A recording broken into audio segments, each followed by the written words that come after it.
대해서 살펴봤고, 이제 징계, 그리고 다음 시간은 이제 자녀 양육의 우선순위에 대해서 살펴보고, 이제 자녀에 관한 것을 끝내고 다음 주제로 또 넘어가도록 하겠습니다. 예, 세상이 말하는 것과 하나님께서 말씀하시는 것이 완전히 다른 경우가 굉장히 많이 있습니다. 특히 이제 지금 이 시대의 세상의 세상이 주장하는 것과 하나님께서 말씀하시는 것이 다른 것이 많은데, 가장 대표적인 것이 어떻게 보면 그 사형 제도 같은 것을 들 수가 있겠죠. 그래서 우리나라는 사형 제도가 사실은 있는 나라인데 법에는 명시되어 있지만 실제로 실행을 하지 않은 지는 벌써 10여 년이 훌쩍 지났습니다. 그래서 실제적인 면에 있어서는 사형제도 폐지 국가로 분류가 됩니다. 사형제도가 법에 있기는 하지만. 그래서 이제 이 세상 사람들은 사형은 너무 잔인하다 이렇게 얘기를 하죠. 근데 하나님 말씀에는 분명히 사형제도가 합법적인 그런 제도로 인정받고 있다는 것이죠.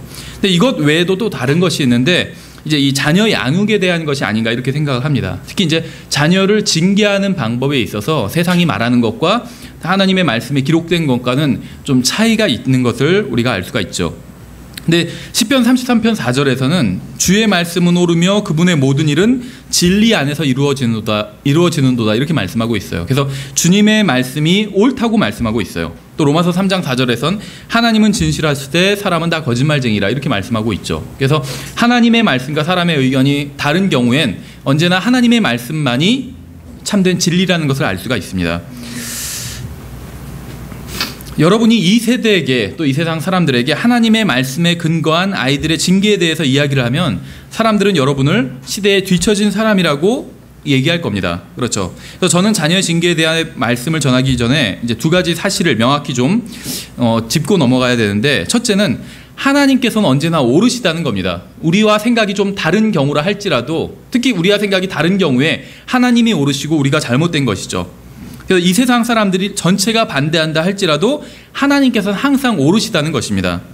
둘째는 성경이 자녀 징계에 대해 하시는 말씀을 사람이 동의하지 않는 경우에 항상 그 결과를 볼 필요가 있다는 것이요. 그래서 하나님의 말씀대로 자녀를 양육하지 않은 사람들의 그 결과를 볼 필요가 있다는 것이죠. 또 하나님의 말씀대로 자녀를 양육한 사람들의 또 결과를 우리가 지켜보고 또 배울 수가 있겠죠.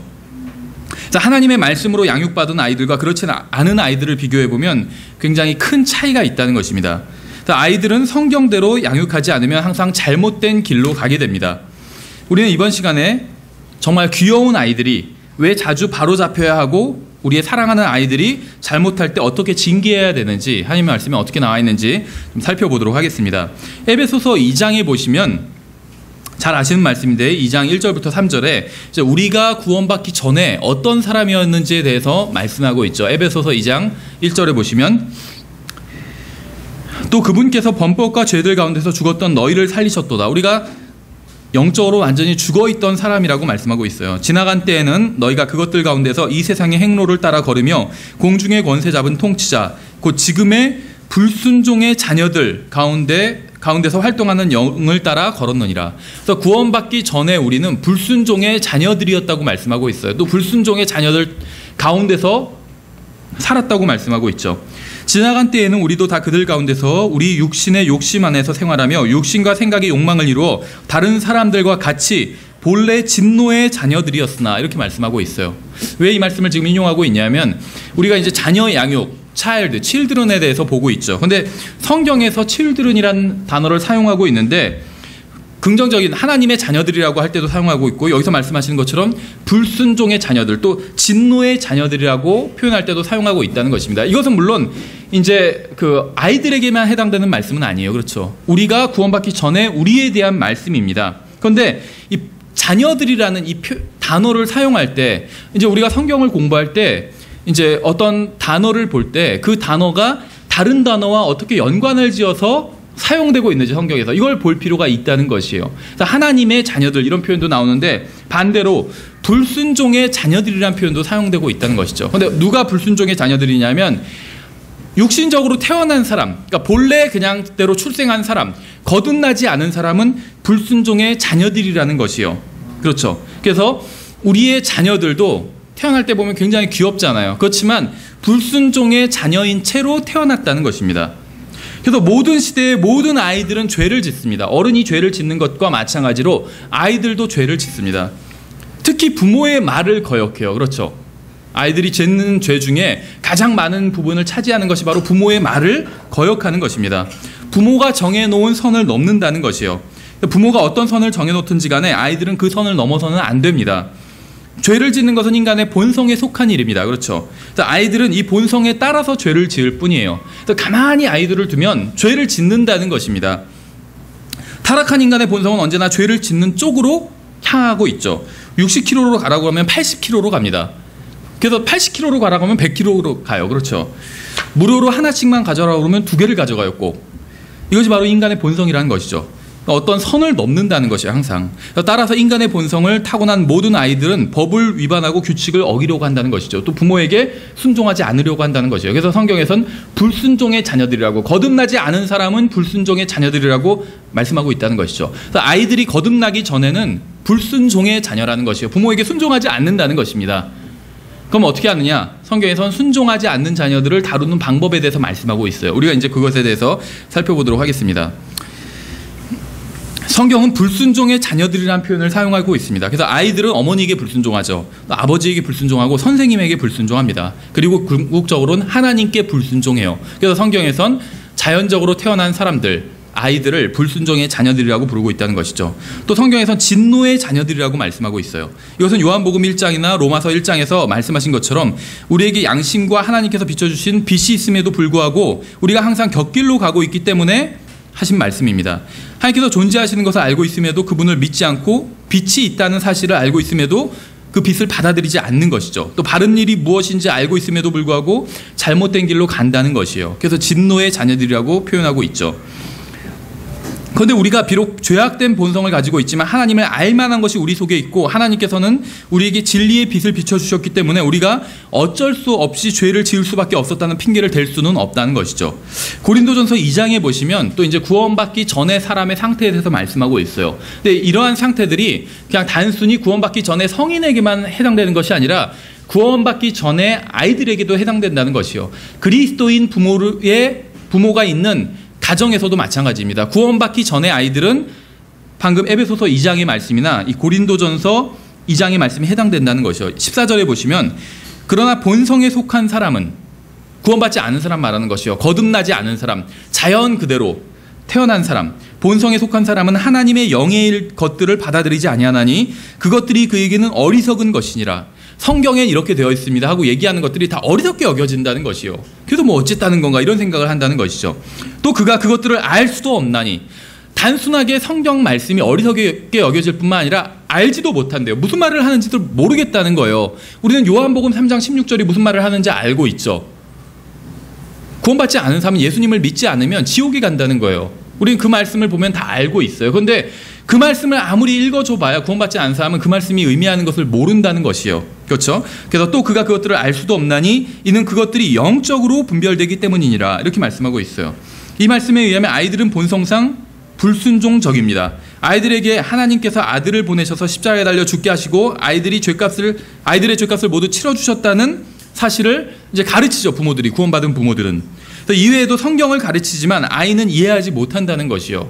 그것이 무슨 말인지. 아이들에게 노아의 홍수를 이야기로 해주는 것은 가능하지만, 그렇죠. 노아의 홍수 이야기를 이야기해주듯이 이야기해주는 것은 가능하지만 인간의 생각이 어려서부터 악하기 때문에 하나님께서는 인간을 심판하실 수밖에 없었다는 사실을 가르치기는 쉽지는 않다는 것이요. 다윗과 골리앗 이야기를 아이들에게 이야기해주는 것은 가능하지만 골리앗은 자신의 백성들을 전능하신 하나님을 대적하게 했던 불경건한 이교도였기 때문에 하나님께서는 그를 처단하실 수밖에 없었다는 사실을 가르치기는 또 쉽지 않다는 것이죠. 구원받지 못한 사람에게 영적 원칙을 가르칠 수 없는 것처럼 구원받지 못한 아이들에게도 영적 원칙을 가르칠 수가 없다는 것입니다.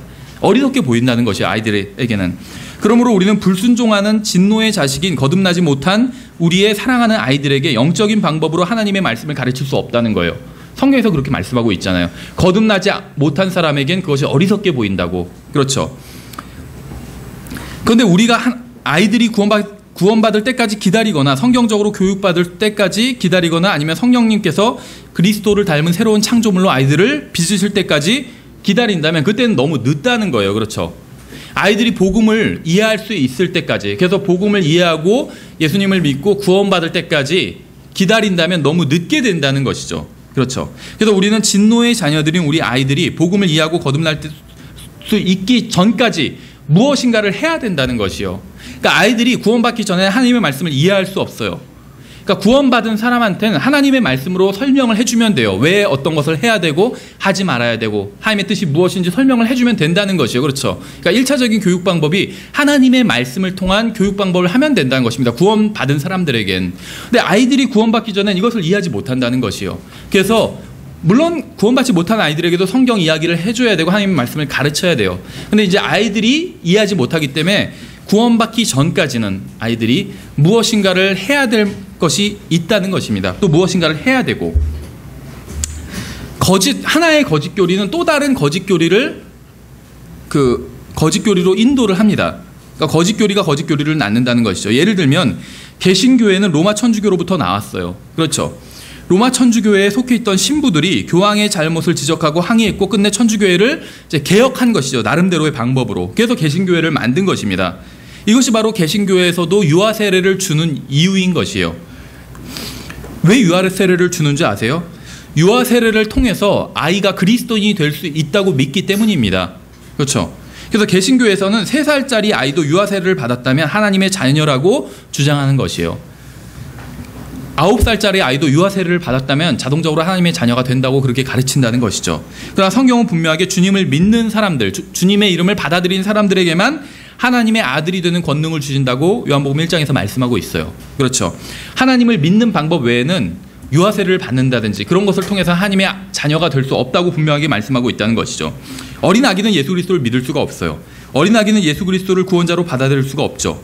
왜 이러한 사실이 중요하냐면 하나님께서 우리들에게 주신 아기들, 즉 갓 태어난 아기들은 하나님의 아이가 아니기 때문입니다.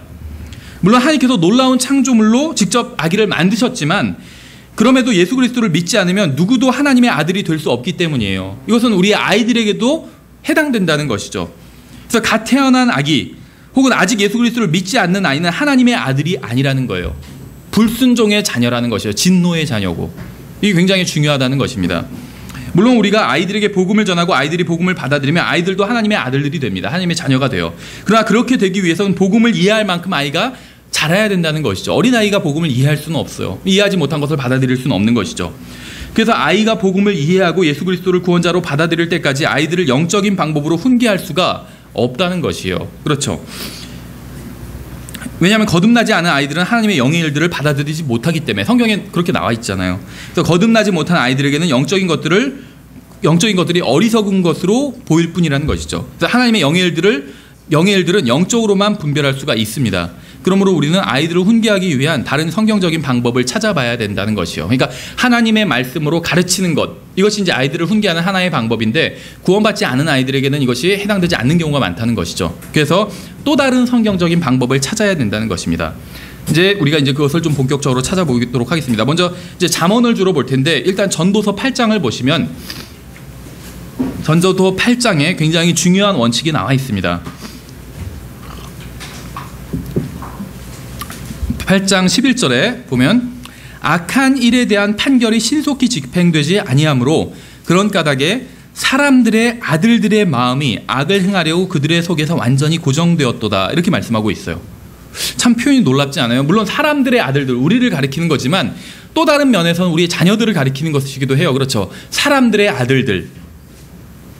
콘크리트를 한번 생각해 보세요.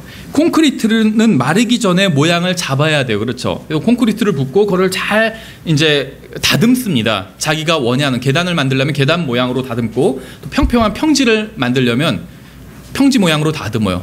뭐 공구리를 친다고 그러죠. 콘크리트를 가지고 다 마르고 나면 더 이상 모양을 바꿀 수가 없어요. 콘크리트는 다 마르고 난 후에 모양을 바꿀 수 있는 유일한 방법은 콘크리트를 깨거나 깎아내는 방법뿐이 없어요. 그렇죠. 마르기 전에 잘 다듬으면 쉽게 모양을 만들 수 있지만 일단 마르고 나면 깨는 방법뿐이 없어요. 그것으로 어떤 모양을 만들기 위해선. 성경은 사람들의 아들들의 마음이 악을 행하려고 완전히 고정되기 전에 그 마음을 바로잡아야 한다고 말씀하고 있어요. 마음이 완전히 굳어서 완악해지고 경건하지 않고 거룩하지 않고 완전히 사악해지기 전에 바로 잡아야 한다는 것입니다. 아이들의 마음이.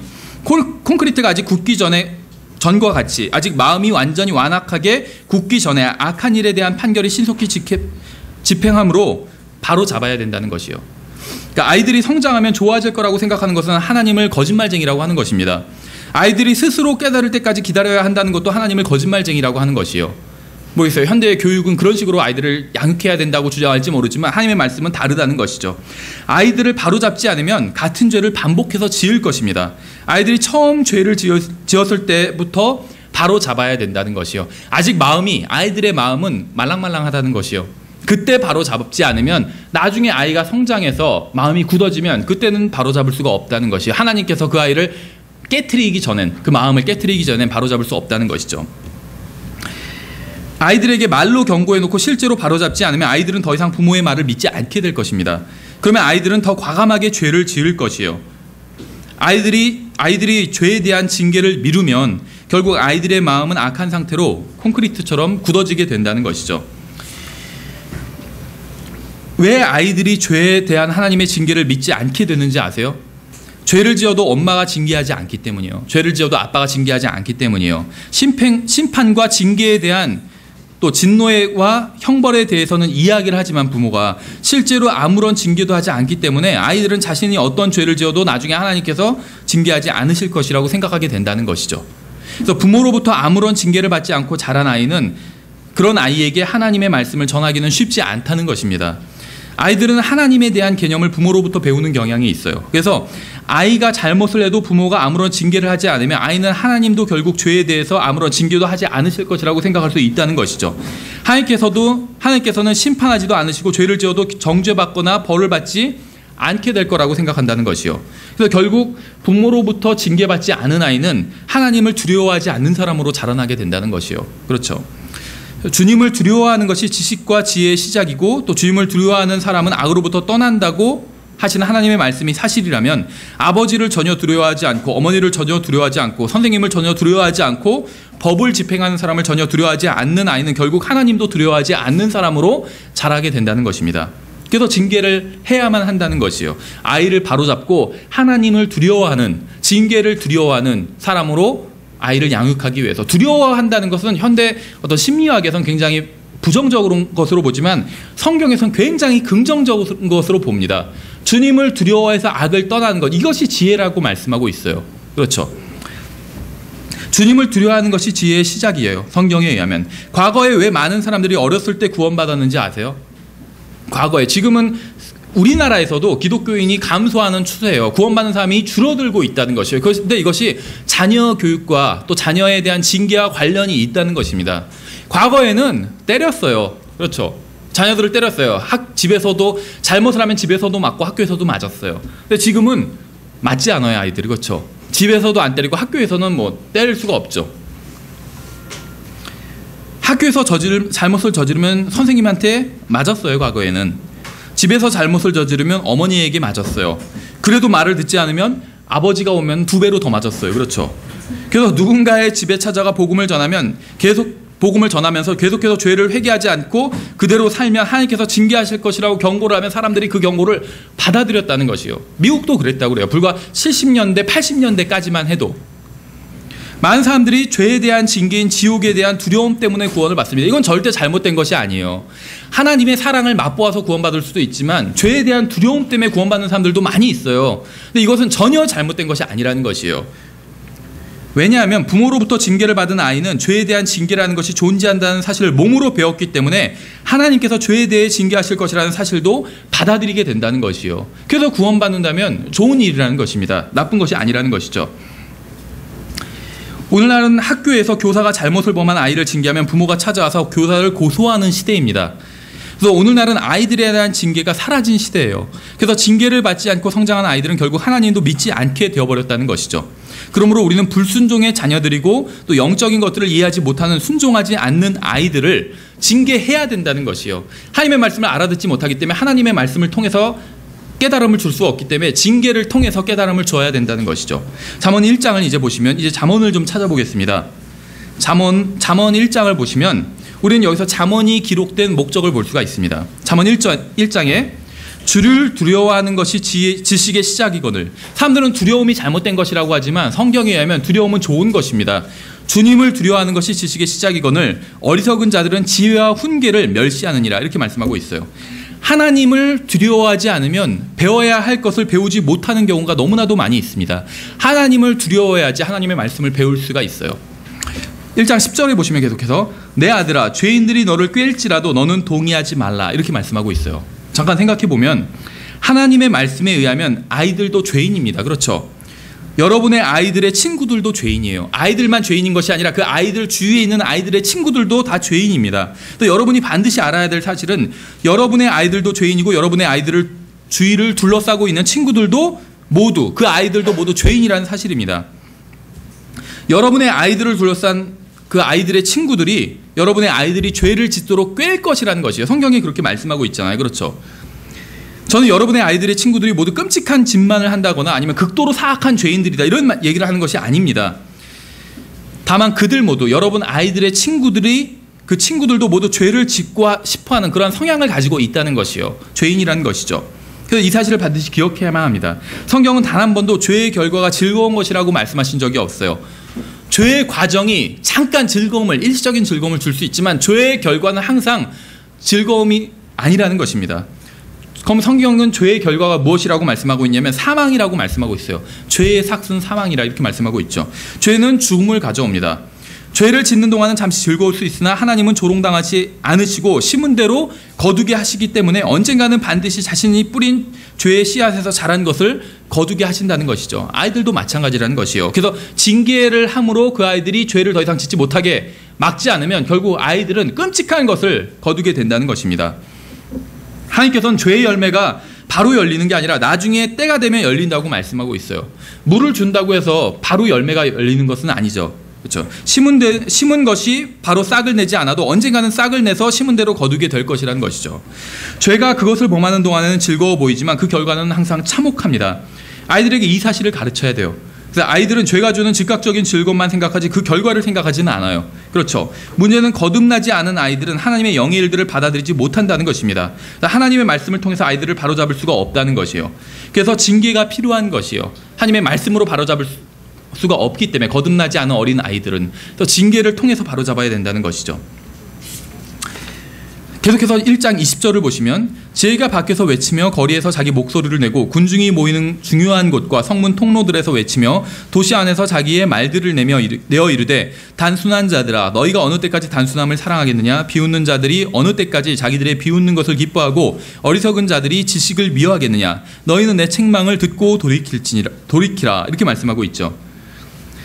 여러분은 여러분의 자녀와 세상 사이에 서서 하나님 자녀들에게 무엇이 바른 것이고 무엇이 잘못된 것인지 경고해주고 알려줘야 될 책임이 있다는 것입니다. 자녀들과 어떤 토론을 하라는 것이 아니에요. 자녀들에게 필요한 것은 토론이 아닌 훈계와 책망이라는 것이죠. 24절을 계속해서 보시면 내가 불렀으나 너희가 거절하였도다. 내가 내 손을 내밀었으나 아무도 중시하지 아니하였으며 도리어 너희가 내 모든 권고를 무시하고 내 책망을 전혀 원치 아니하였은즉 잘 보세요. 징계를 하지 않은 아이, 징계를 거부한 아이, 징계를 받지 않은 아이의 결과가 무엇인지 나도 내 재난을 보고 웃으며 내 두려움이 이를 때에 조롱하리니 그때 내 두려움이 황폐함 같이 이르고 내 멸망이 회오리 바람 같이 이르며 내게 고난과 번민이 이르리라 이렇게 말씀하고 있어요. 여러분은 부모로서 이 말씀에 주의를 기울여야 합니다. 여러분이 자녀들의 친구가 아닌 부모예요. 자녀들을 자기는 친구처럼 지낸다 이렇게 말하는 사람들이 있는데 하나님의 말씀에 의하면 그것은 잘못된 것입니다. 엄마이지 여자친구가 아니에요. 아빠이지 남자친구가 아닙니다.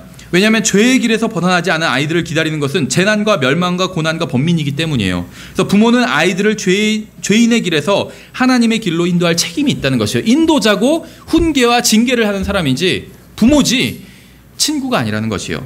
징계하면 자녀가 자신을 싫어하지는 않을까 걱정하는 부모가 있어요. 자녀들의 기분이 상하지는 않을까. 물론 징계를 좋아하는 사람은 없어요.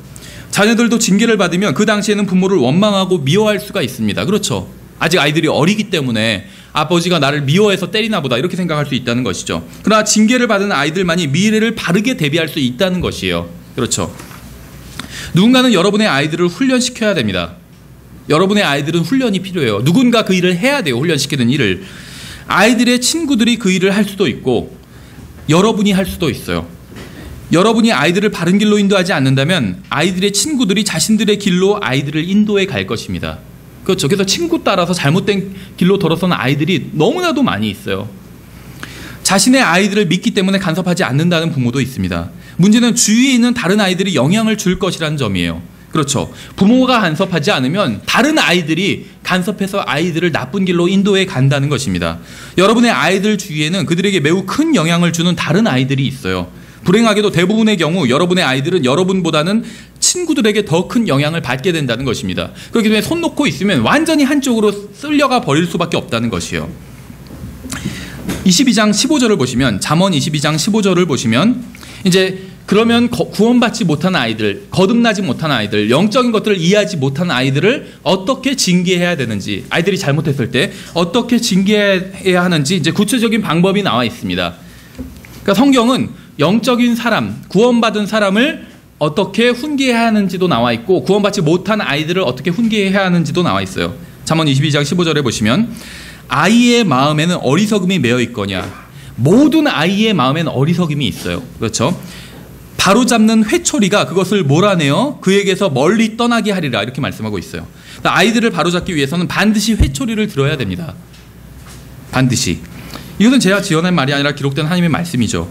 아이들은 회초리를 통해서 부모에게 징계를 받아야 언젠가 모든 죄를 심판하시고 징계하시는 분이 있다는 사실을 받아들일 수가 있게 된다는 것입니다. 여러분은 아이들을 징계함으로 아이들이 복음을 받아들일 준비를 시켜줄 수 있다는 것이에요. 죄에는 항상 징계가 따른다는 사실을 알아야 나중에 복음을 들을 때 죄의 삭은 사망이라는 하나님의 말씀을 받아들일 수가 있죠. 그러니까 아이들을 징계하면 영원을 준비시킬 수가 있고, 아이들을 위해서 아이들의 영원을 대비시킬 수가 있고, 또 아이들이 이 세상에서의 사는 삶도 대비시켜 줄 수가 있어요. 그렇죠. 징계를 받은 아이들은 잘못을 행하면 벌을 받는 것을 배우게 돼요. 그러면 내가 나중에 사회에 나가서도 커서도 그것을 기억하고 있다면 잘못을 행하지 않게 될 수가 있다는 것이죠. 그래서 이 세상에서의 삶과 또 영원을 준비시켜 줄 수 있게 된다는 것입니다. 잘못한 아이들에게는 회초리로 징계해야 돼요. 이게 성경에서 그렇게 말씀하고 있어요. 오늘날 아이들을 징계하지 않는 부모들이 굉장히 많은데 성경은 회초리로 징계하라고 말씀하고 있어요. 그렇다면 어느 정도로 회초리를 들어야 될까? 어떤 강도로? 그건 물론 사람들마다 다 다르겠죠. 근데 성경에서는 아이들의 마음속에 어리석음이 있대요. 근데 사실 어른도 마찬가지죠. 근데 아이들은 특히 더 그래요. 그래서 그거를 제어하지 못한 경우가 많이 있어요. 아이들의 마음에 어리석음이 있는데 그것을 제어하지 못하는 것이요. 성인들 경우엔 제어하는 경우들이 많이 있죠. 왜냐하면 손해가 나니까. 그래서 어른들은 잘 안 싸우잖아요. 자기가 상대방을 이길 것 같아도 안 싸워요. 잘못하면 손해배상 해줘야 되기 때문에, 돈 물어줘야 되기 때문에 돈 아까워서 못 싸워요. 함부로 다른 사람 못 때리고. 근데 아이들은 그런 걸 생각하지 않고 막 치고받고 싸우고 나쁜 일을 한다는 것이죠. 왜냐하면 그 마음속에 어리석음이 마음에 매여 있기 때문에. 그래서 아이의 마음에 매여 있는 어리석음이 완전히 끊어져서 날아갈 버릴 정도로 징계하라는 것이에요. 회초리로. 그러니까 어느 정도 강도인지는 개인마다 다르겠죠. 근데 그 매여 있는 어리석음이 완전히 어리석음을 몰아낼 수 있을 정도로 징계하래요. 가볍게 한두 대 맴매하는 것이 아니죠. 물론 이제 아이들마다 연령에 따라서 회초리를 대는 강도가 다르겠지만 어쨌든지 간에 그 연령마다 그 두려워하는 게 다르겠죠. 그래서 그 어리석음, 아이들 마음속에 있는 어리석음을 완전히 몰아낼 수 있을 정도로 회초리를 대라는 것이죠. 저는 여러분이 구체적으로 어떻게 아이들을 징계해야 되는지, 몇 대를 때려야 되는지 그런 얘기를 하는 것은 아닙니다. 다만 성경이 말씀하시는 것을 지금 알려드리고 있을 뿐이에요. 아이들의 마음에서 어리석음을 몰아내지 않으면 그 어리석음은 나중에 어떤 결과를 내게 되냐면 마약 중독이나 아니면 폭력 서클 가입이나 아니면 10대 임신이나 이런 것 열매를 맺게 돼요. 그 어리석음이. 그래서 그 어리석음을 어렸을 때 아직 마음이 말랑말랑할 때 회초리로 완전히 몰아내 버려야 되는 것이요. 아이들의 마음속으로부터. 그렇죠. 잠언 13장을 보시면 24장에서 이렇게 말씀하고 있어요. 회초리를 아끼는 자는 자기 아들을 미워하거니와 그를 사랑하는 자는 어릴 때 그를 징계하느니라, 이렇게 말씀하고 있어요. 그렇죠. 회초리를 아끼는 자는 오히려 아이를 미워하는 거래요. 그 회초리로 아이를 때리는 사람이 아이를 사랑하는 거라고 말씀하고 있어요. 세상이 생각하는 반대인 것이죠. 옛날에 TV를 봤는데 어떤 경찰청 사람들인가? 뭐 그런 비슷한 류였어요. 형사들의 어떤 일상을 쫓아다니면서 이렇게 그 다큐멘터리 형식으로 보여주는 건데, 어떤 형사가 뭐 소매치기인가 그런 잘못하는 아이를 잡았어요. 근데 그 10대 청소년이었는데 초범이었나 봐요. 그러니까 형사가 뭐라고 하냐면 그 아이한테 너는 너무 운이 좋다고 그렇게 얘기를 하더라고요. 왜냐하면 바로 네가 처음 죄를 지었을 때 바로 잡혔기 때문에, 네가 바로 잡히지 않았다면, 나한테 잡히지 않았다면 너는 또다시 계속 죄를 지었을 거라고. 근데 지금 나한테 바로 잡히기 때문에 내가 너가 다시는 죄를 짓지 않도록 내가 해주겠다고. 그 형사가 그러더라고요. 참 훌륭한 얘기를 한 거죠, 아이한테. 그 아이가 자기 재수 없다고 생각하겠지만 형사한테 잡혔으니까 사실은 재수가 좋은 거예요. 그렇죠. 근데 성경에 보시면 여기서 우리는 그냥 회초리를 아끼는 자 이렇게 번역을 했는데 영어로는 his wrath이라고 얘기하고 있어요. his wrath, 자기의 회초리라고 얘기하고 있어요. 자기의 회초리. 성경은 자기 회초리라고 얘기하고 있어요. 그래서 자기 회초리. 그래서 성경에 의하면 부모라면 누구나 자기만의 회초리를 가지고 있어야 돼요. 전용 회초리. 제가 과거에 학교 다닐 때, 중학교 때 선생님마다, 남자 선생님은 항상 회초리가 있어서 전용 회초리가. 어떤 선생님은 자기 회초리를 막 학생들한테 자랑을 하셨어요. 이게 신소재로 만든 회초리다. 그래서 과학적인 그 원리로 만든 회초리에서 얇고 가늘지만 최소한의 힘으로 최격의 타격을 줄 수 있는 회초리다. 자기가 이 회초리를 찾기 위해서 오랫동안 뭐 고심했다면서 회초리를 자랑하더라고요. 그러니까 아이들은 막 벌벌 떨게 되죠. 잔인한 그 선생님이었기 때문에. 근데 지금 보면 훌륭한 선생님이었어요. 그렇죠. 성경에 보면 부모라면 다 자기만의 회초리를 가지고 있어야 됩니다. 아이를 징계하는 것은 다른 사람의 책임이 아니에요. 부모가 자기의 회초리를 가지고 있어야 한다고 말씀하고 있잖아요. 세상의 죄로부터 아이들을 지키지 않는다면 결코 아이를 사랑하는 게 아니에요. 아이들이 하나님의 진노를 받지 않도록 인도하지 못한다면 결코 아이들을 사랑하는 게 아닌 것이죠. 아이들은 자신들을 징계하는 부모가 자신들을 미워하기 때문이라고 생각하지만 성경에 의하면 그것은 사실과 정반대죠. 성경은 아이들을 징계하지 않으면 그게 아이들을 미워하는 것이라고 말씀하고 있어요. 왜냐하면 그것이야말로 아이들을 망치는 것이기 때문에 그렇다는 것이죠. 잠언 19장에 보시면은 소망이 있을 동안에 내 아들을 징계하되 그가 운다고 내 혼을 아끼지 말지니라 이렇게 말씀하고 있어요. 소망이 있을 동안에 아이를 징계하래요. 우리가 아까 처음에 말씀드렸던 거, 아이들의 마음이 아직 말랑말랑할 때, 아직 악으로 완전히 굳어지기 전에, 지금 모르겠어요. 고등학생 정도면 굳어지는 것 같아요. 뭐 중학생 때부터 굳어지기 시작하는 애들이 있어요. 초등학교 졸업하기 시작하면서부터. 그때는 때려도 말을 안 들어요. 그렇죠. 소망이 있을 동안에 아이를 징계하래요. 아직 말랑말랑할 때, 아이들의 마음이 아직 악으로 완전히 굳어지기 전에. 그러면서 그가 운다고 내 혼이 아끼지 말지니라 이렇게 말씀하고 있어요. 아이들이 운다고 해서 그것이 진심으로 회개했기 때문에 우는 것은 꼭 아닌 경우가 너무나도 많다는 것이죠. 그렇죠. 생각해 보세요. 과자를 달라고 울 때도 있어요. 그러니까 운다고 해서 그것이 진심 어린 회개는 아니라는 것이죠. 아이들을 회초리로 징계하는 것이 잔인하다 이렇게 얘기하는 사람들이 있어요. 현대 어떤 그 교육 심리학자들이. 그렇죠. 그런데 그것은 잔인한 말이 아니에요. 잔인한 사람은 마약을 파는 사람들이에요. 그렇죠? 술을 파는 사람들이 잔인한 사람들이에요. 아이들한테 담배를 파는 사람들이 잔인한 사람이에요. 아이들이 잘못된 길로 가게 하고 죄를 짓게 하는 사람들이 잔인한 사람입니다. 아이들을 징계하는 사람은 잔인한 사람이 아니라 관대한 사람이고 아이들을 사랑하는 사람이에요. 그렇죠? 잠언 23장을 보시면 13절에 바로잡는 것을 아이에게 금하지 말라. 내가 그를 회초리로 때릴지라도 그가 죽지 아니하리라. 참 놀라운 말씀이죠. 때려도 죽지 않는데요. 그러니까 때리라는 것이요.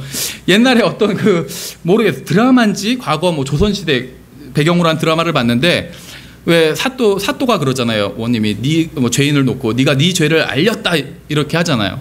그러니까 그 죄인이 무서워서 죽을 죄를 지었습니다 그러더라고요. 그러니까 사또가 저놈을 죽을 만큼 때려라 그러더라고요. 죽을 죄를 지었다고 하니까. 그러니까 갑자기 막 죽지 않을 만큼만 죄를 지었습니다 또 막 이러니까 그럼 저놈을 죽지 않을 만큼만 때려라 그러더라고요. 더 무서운 얘기 같아요. 근데 아이들을 때려도 죽지 않는데요. 그러니까 죽지 않을 만큼 때려야 되는 것이겠죠. 그러면서 무슨 말을 하냐면 너는 그를 회초리로 때려서 그의 혼을 지옥에서 건질지니라 이렇게 말씀하고 있어요. 그러니까 아이의 육신을 징계했는데 그것이 결국 아이의 혼에도 큰 영향을 미치는 것을 볼 수가 있다는 것입니다.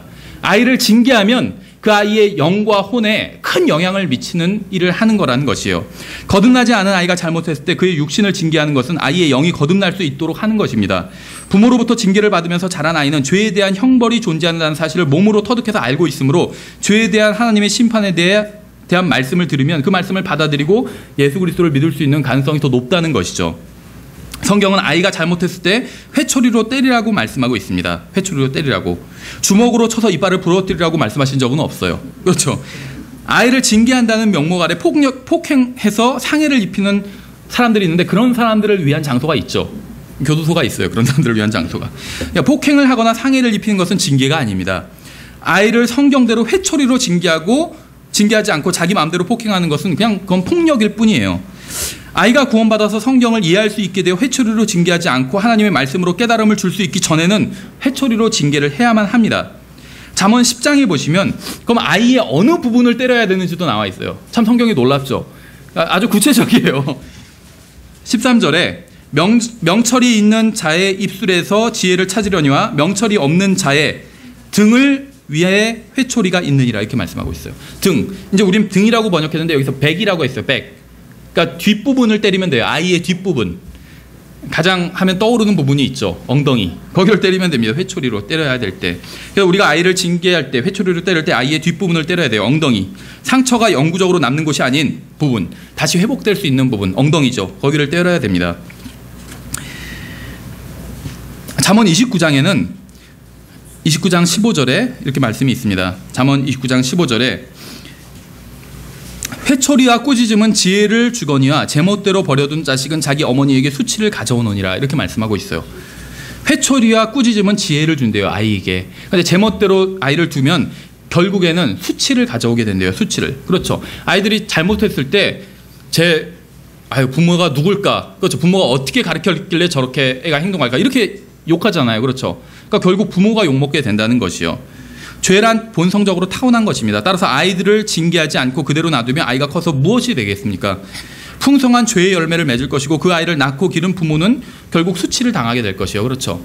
예전에 어떤 살인자가 나왔는데 어떤 살인을 한 사람이 있어요. 근데 그 부모의 그 집에 취재를 갔어요. 기자가. 그래서 어떻게 자랐는지. 근데 부모가 고개를 못 들더라고요. 부모는 살인을 한 적이 없어요. 그렇죠. 나쁜 사람이 아니에요. 살인한 건 그 아들이지. 근데 부모가 고개를 못 들더라고요. 어머니가. 그렇죠. 부모가 수치를 당한대요. 어떤 목사님 그 얘기를 들은 적이 있는데 그 목사님은 어렸을 때 아버지한테 맞았는데 잘못을 하면 아버지가 혁대로 때렸대요. 혁대로. 그래서 아이가 잘못하면 조용히 혁대를 딱 푸른대요. 그래서 책상에 딱 놓고 아이가 이제 벌벌 떠는 거예요. 무서워서. 그러면서 한마디를 하신대요. 이 혁대가 노래하게 될 것이다. 그런데요. 혁대로 때리면 소리가 나잖아요. 혁대가 노래하게 될 것이다. 그러면서 그 목사님이 그걸 회상하면서 그 노래는 참 슬픈 노래였다. 이렇게 얘기를 하더라고요. 그래서 결국은 훌륭한 사람이 됐어요. 그 목사님이. 징계를 했기 때문에. 그렇죠. 저는 성경이 자녀를 어떻게 징계해야 되는지 이제 잠언을 통해서 간단히 말씀을 드렸습니다. 그래서 자녀를 하나님의 방법대로 바르게 징계함으로 자녀의 혼을 지옥으로부터 구원하고 하나님과 바른 관계를 맺을 수 있도록 부모가 인도할 수 있다는 것입니다. 그래서 다음 시간엔 자녀 양육의 우선순위에 대해서 살펴보도록 하겠습니다. 수고하셨습니다.